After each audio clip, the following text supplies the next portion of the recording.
আমাদের এই দেশ পরিচালনা করার ক্ষেত্রে সরকারকে সহায়তা করা উচিত বলে আমি মনে করি। কিন্তু দুঃখজনক হলে সত্য, আমাদের অনেকে আছেন সরকারে 100 বছর হয়ে নাই, এখনই আমাকে বলেন ভাই কি পাইলাম, বিএনপিতে ক্ষমতায় আসি, কই কিছুই তো পাইলাম। ভাই রাজনীতি করেন, রাজনীতি আমরা তো বলেছি কৃষকদের কৃষক কার্ড দেব, আমরা তো বলেছি আমরা স্বাস্থ্য কার্ড দেব, আমরা তো বলেছি আমাদের সন্তানদেরকে আমরা খেলাধুলায় সংস্কৃতিতে তাদেরকে পারদর্শী করব, আমরা তো বলেছি আমাদের বেকার সমস্যার সমাধান করব। কিন্তু যে কোনো পরিকল্পনা বাস্তবায়ন করার জন্য সময় প্রয়োজন হয়। আজকে তারেক রহমান বিগত সরকার দেখেছিলাম সরকার প্রধান গেলে কমপক্ষে 40 টাকা নিয়ে চলাচল করে। তারেক রহমান তার মাত্র 4টি গাড়ি এবং ম্যাক্সিমাম গাড়ি তার ব্যক্তিগত গাড়ি নিয়ে চলাচল করে। আজকে আমাদের তারেক রহমান এই যে আমরা এমপি মন্ত্রী হয়েছি, আমাদের যানবাহন পরিচালনার জন্য এই যে যখন আমাদের তেল সংকট শুরু হলো, আমাদের 30% আমাদের প্রত্যেকটা মন্ত্রীকে সেইখানে খরচ কমাইতে বললো এবং নিজেও সেখানে শুরু করলেন।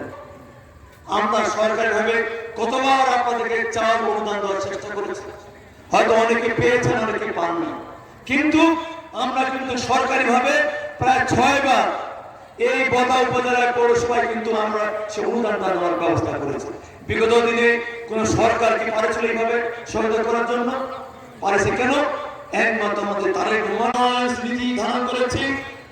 আমি কিন্তু আরেকটা বিষয় বিশেষ করে আমার দলীয় নেতা কর্মী, আমি আবারও বলি প্রিয় আমার দলীয় নেতা কর্মীরা, বিশেষ করে ইউনিয়নের সভাপতি সাধারণ সম্পাদকরা, আমার অনুমতির বাইরে কোন জমি সংক্রান্ত বা মারামারি সংক্রান্ত কোন বিষয়ে নিজেরাই বিচার সালিশ করবেন না, কারণ এতে কিন্তু হিতে বিপরীত হচ্ছে।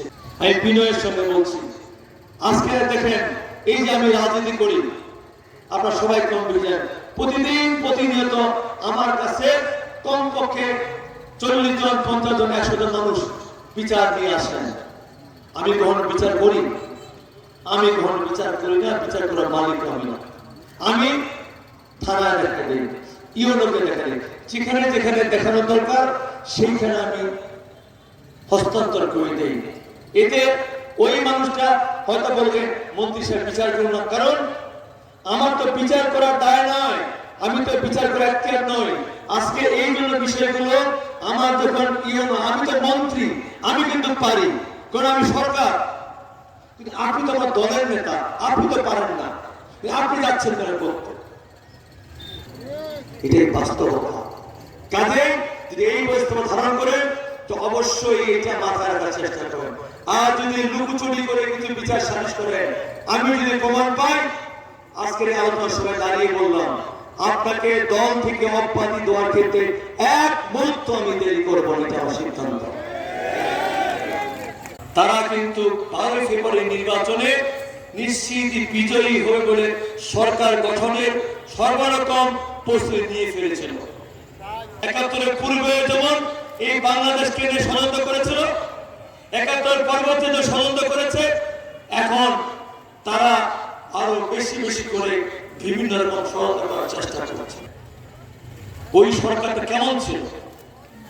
যারা ওই এনসিপি ছিল তারা তো যে কোনো উপদেষ্টা, যে কোনো সচিবের একদম অফিস রুমে বিনা বাধা ঢুকতে পারত, এবং ওই যে আরেকটি দল যে বিরোধী দল তারাও কাছাকাছি যেতে পারত, কিন্তু আমরা বিভিন্ন জায়গায় যেতে পারতাম না। এই জন্য সরকারের পরিচালনার ক্ষেত্রে বিগত সালে অনেক জায়গায় তারা তাদের লোকগুলো তারা সেইখানে বসিয়ে দিয়েছিল। এখন কিন্তু তারা দেখছে যে তারা যে স্বপ্ন দেখেছিল, তারা যে কল্পনা করেছিল এবং তারা যে প্রস্তুতি দিয়েছিল সেটা বাস্তবায়ন হয় নাই। এই জন্য তারা এই যে বিএনপি প্রায় 230টার মতো সিট নিয়ে আজকে